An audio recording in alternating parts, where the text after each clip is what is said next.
Hi friends, எல்லாம் சௌக்கியமாக இருக்கீங்கன்னு நினைக்கிறேன். நானும் சௌக்கியமாக இருக்கிறேன். கொஞ்சம் நாளாகவே வீடியோ பண்ணல. கொஞ்சம் வெயிலால் வீடியோ பண்ண முடியல. பயங்கரமாக இருக்குது வெயில். இன்னைக்கு கண்டிப்பாக வீடியோ பண்ணணும்னு காலையிலேயே முடிவெடுத்து, அதுவும் இல்லாமல் நீங்கள்லாம் ஐபிஎல் மேட்சஸில் இந்தியன் ப்ரீமியர் லீக் மேட்சஸ் நடக்குது 2020 ஓவர்ஸ். ஆட்டோமேட்டிக்காக எல்லாம் ஈவினிங் டைம், மத்தியானம் ஈவினிங்கு நைட்டெல்லாம் பிஸியாக இருப்பீங்க. அது வாட்ச் பண்ணிட்டு இருப்பீங்க. ஓகே, இப்போ நம்ம கிரிப்டோ கரன்சி மார்க்கெட்டுக்கு வந்தாக்கா நல்லா ஸ்ட்ராங்காக ஸ்டடியாக ஸ்டேபிளாக இருக்குது. இவ்வளோ ஈரானோட வார் நடக்குது, all over Globe financial markets எல்லாம் கிராஷ் ஆனாலும் நம்ம கிரிப்டோ கரன்சி மாத்திரம் ஸ்டேபிளாக ஸ்ட்ராங்காக ஸ்டடியாக நிற்கிது. ஏன்னா பிட்காயின் பார்த்தீங்கன்னா $78,000 மேலேயே நிற்கிது. நான் இந்த வீடியோ பண்ணுற டைமில் நமக்கு 200 டே டிஎம்ஏ வந்து இப்போ உங்களுக்கு பிட்காயின் சார்ட் வைக்கிறேன். டிஎம்ஏ வந்து 84,500. அது கிராஸ் பண்ணணும். டெய்லி மூவிங் ஆவரேஜ் அது கிராஸ் பண்ணால் தான் நம்ம கிராஸ் பண்ணி $88,000 போகணும். இப்போது நமக்கு அது போனோன்னா கிளாரிட்டி ஆக்ட் பில்லு செனேட்டில் அப்ரூவல் ஆகணும். அது எப்போ நடக்கும்? இப்போ நான் எதிர்பார்க்கறது என்னன்னா, என்னைக்காவது நடக்கலாம். நெக்ஸ்ட் நாளைக்கு மண்டேலேருந்து 15ஆம் தேதிக்குள்ளே எனி டைம் அப்ரூவல் ஆகிடலாம் செனேட்டில். அது அப்ரூவல் ஆகி போச்சுன்னா மார்க்கெட் கிடுகிடுன்னு பம்ப் ஆகும், மேலே போகும். பட் ஓஹோன்னு பம்ப் ஆகிடாது, கொஞ்சம் பம்ப் வரும். பிட்காயின் $85,000 $90,000 வரைக்கும் வரத்துக்கு வாய்ப்பு இருக்குது. அதே மாதிரி ஆல்ட் காயின்ஸ் எல்லாம் கூட ஏறுறதுக்கு வாய்ப்பு இருக்குது. ஆல்ட் காயின்ஸில் இப்போ வந்து முடிஞ்ச அளவுக்கு ஆல்ட் காயின்ஸ் எல்லாம் டிப்ஸில் இருக்கிறதால கொஞ்சம் பார்த்து பையிங் பண்ணிக்கோங்க. எத்தீரியம் கூட பாருங்கள். எத்தீரியம் வந்து 2,20,000 கிட்ட இருக்குது. கண்டிப்பாக நல்ல பை டிப்ஸு வந்தால் கண்டிப்பாக பை பண்ணிக்கோங்க. அரௌண்ட் 2,05,000 10,000 கிட்ட வந்ததுன்னா கண்டிப்பாக பை பண்ணுங்க. ஏன்னா டாலர்ஸில் பார்த்தீங்கன்னா $2,300 கிட்ட அப்படியே நிற்கிது. மார்க்கெட்டு ஒன்றும் மூமெண்ட் கிடையாது, அப்படியே ஸ்டேபிளாக ஸ்டடியாக நிற்கிது. ஏன்னா அமெரிக்காவில் இடிஎஃப்ஸில் நல்ல இன்ஃப்ளோஸ் வருது. ஓகே, இப்போது உங்களுக்கு தம்பனையில் வச்ச மாதிரி அமெரிக்காவில் யூஎஸ்ஏல எடுக்கிற அப்டேட்ஸ், லேட்டஸ்ட் கிரிப்டோ அப்டேட்ஸ் சொல்கிறது. நமக்கு லாஸ்ட் வீக் அமெரிக்காவில் எக்கனாமிக்கல் டேட்டாஸ் வந்திருக்கு. எல்லாம் பாசிட்டிவாக இருக்குது. ஜாப்லெஸ் கிளைம் ஆகட்டும், இது மாதிரி நிறைய இன்னும் இந்த வாரம் வேறு வரப்போகுது. கம்மிங் வீக்கில் கூட நிறைய டேட்டாஸ் வரப்போகுது, எக்கனாமிக்கல் டேட்டாஸ். அதெல்லாம் கொஞ்சம் நல்லா தான் இருக்குது, பாசிட்டிவாக இருக்குது. அதுக்கப்புறம் முக்கியமான விஷயம் என்னென்னா, நம்ம ஈரான் போரால் நம்ம கிரிப்டோ கரன்சி மார்க்கெட் அவ்வளோ பாதிக்கப்படலை. நீங்கள் பிப்ரவரியில் வார ஆரம்பித்தப்போ பிட்காயின் கொஞ்சம் $63,000 கிட்ட போய் அங்கேருந்து பவுன்ஸ் பேக் ஆகி கிட்டத்தட்ட $15,000 மேலே ஏறி வந்திருக்குன்னா, ஸோ எதுவும் பாதிப்பு கிடையாது அப்படின்னு இல்லை. அது வந்து அங்கே டெரரிஸ்ட் ஆக்டிவிட்டீஸ்க்கு அவங்களுக்கு ஈரான் அவங்க யூஸ் பண்ணுறதெல்லாம் டிரான்சாக்ஷன்ஸ் எல்லாம் பண்ணுறது கிரிப்டோவில் தான் பண்ணிகிட்டு இருக்காங்க. பேமெண்ட்ஸ் எல்லாம் பண்ணுறது கிரிப்டோவில் தான் பேமெண்ட்ஸ் பண்ணுறாங்க. அவங்க சேங்ஷன்ஸ் இருக்கிறதால அந்த மாதிரி பண்ணிகிட்டு இருக்காங்க. மார்க்கெட் மாத்திரம் ஸ்டேபிளாக ஸ்ட்ராங்காக ஸ்டடியாக இருக்குது. Only thing alt coins, bitcoin Ethereum ஸ்ட்ராங்காக நிற்குது. சொலானா இதெல்லாம் கொஞ்சம் ஆல்ட் காயின்ஸ் எல்லாம் டவுனில் இருக்குது. இப்போது நல்ல ஆப்பர்ச்சுனிட்டி பை பண்ணிக்கிறதுக்கு சொலானா ஒன்று $8,000 கிட்ட இருக்குது. கண்டிப்பாக அது பை பண்ணிக்கலாம். அது நல்ல விலைக்கு போகும்.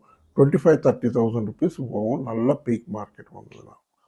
பட் பீக் மார்க்கெட் எப்போ வரும்? நல்ல பம்ப்ன்றது எப்போ வரும்னா, நமக்கு ஆக்சுவலாக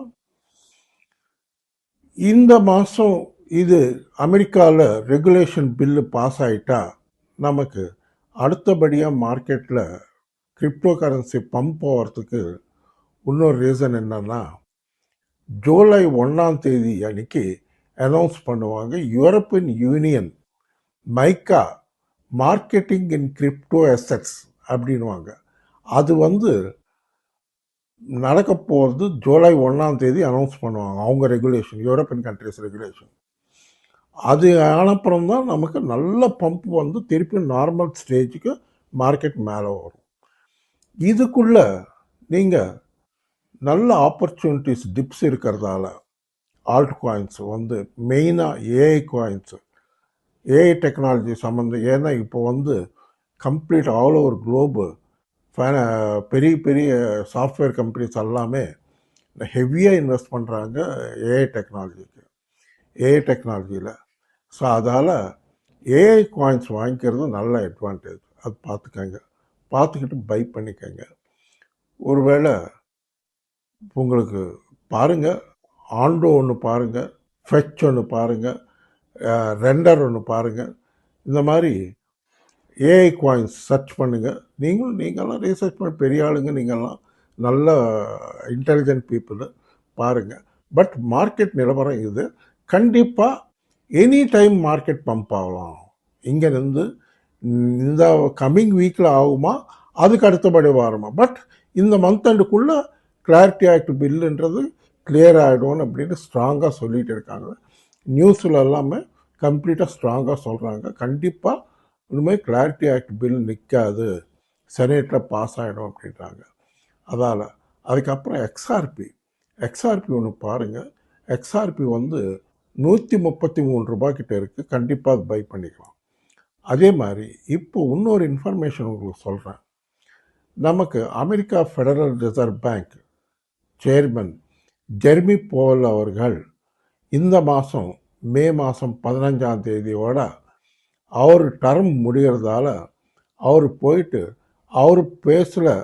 போயிடுறாரு. பட் போயிடல, அவர் கவர்னராக அவர் போர்ட்ஃபோலியோ மாற்றுறாங்க. அவர் பிளேஸில் இப்போ சேர்மனாக வரப்போகிறவர் இப்போ வரைக்கும் சொல்லிகிட்டு இருக்கிறது கெவின் வாஷ்ன்னு அவர் பேர் தான் அடிபடுது. அது வந்து முந்தா நாள் தேர்ஸ்டே அன்னைக்கு அங்கே செனேட்டில் பேங்கிங் கமிட்டி வந்து ஓட் பண்ணியிருக்காங்க அவருக்கு. இன்னும் செனேட்டில் பில் பாஸ் ஆகணும், அவரை கன்ஃபார்ம் பண்ணணும். அது மோஸ்ட் ப்ராபப்ளி நெக்ஸ்ட் வீக் ஆகிடும்னு நினைக்கிறேன். கெவின் வாஷ் அவர் என்ன சொல்கிறாருன்னா, நான் ஒன்றும் இன்ட்ரெஸ்ட் ரேட்ஸ் ஏற்றிட மாட்டேன். இன்ட்ரெஸ்ட் ரேட்ஸ் அதே மாதிரி குறைக்கிறது கூட பார்த்து தான் குறைக்கணும். ஏன்னா இந்த வார் பிரச்சனை இருக்கிறதால உடனடியாக எங்களால் இன்ட்ரெஸ்ட் ரேட்ஸ் குறைக்க முடியாது.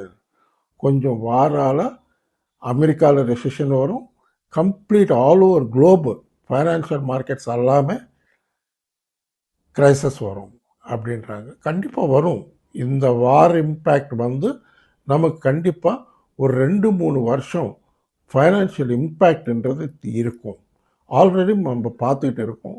கேஸ் சிலிண்டர்ஸ் கிடைக்கிறது இல்லை, பெட்ரோல் ரேட்ஸ் ஏறுது, இந்த மாதிரி நிறைய விஷயங்கள் நடக்குது.